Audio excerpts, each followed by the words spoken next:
ఏవండి, నాకు అసలు ఇంట్లో ఉండడమే నచ్చట్లేదండి. మనం వేరే ఇల్లు చూసుకుని వెళ్ళిపోదాం. అదేంటే సడన్ గా? ఇల్లు బాగానే ఉంది కదా, అయినా అమ్మకి బాగోలేదు, వదిలేసి ఎలా వెళ్తాం? నాకు అదంతా అనవసరం అండి. మీ అమ్మకి ఎప్పుడు ఏదో ఒక రోగాలు వస్తూనే ఉంటాయి. అవి మళ్ళీ పిల్లలకి అంటాయి అనుకో, ఎవరిది బాధ్యత? అందుకే ఇక్కడ వద్దు, వేరే ఇల్లు చూసుకుందాం అని అంటున్నాను. లేదే, నేనైతే అమ్మను వదిలి రాలేను, ఇంట్లోనే ఉందాం. నేను ఎంత చెప్పినా మీరు వినరు కదా, అయితే నేను వెళ్ళిపోతాను. అయితే వెళ్ళు, నిన్నెవరు ఆపుతున్నారు? సరే అయితే వెళ్ళిపోతాను. నా పిల్లోని నాకు ఇచ్చేయండి, వాడిని కూడా తీసుకుని వెళ్ళిపోతా.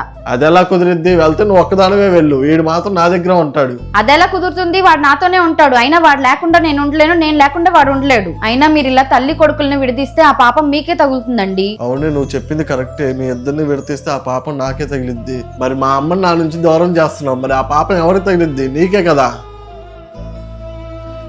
ఒకటి చెప్తా, గుర్తుపెట్టుకో. ఇప్పుడు నువ్వన్నట్టుగానే నీ కొడుక్కి తల్లి అవసరం ఉండిద్ది, అని ఒక వయసు వచ్చాక అదే తల్లికి ఒక కొడుకు అవసరం ఉండిద్ది. అది మర్చిపోకు.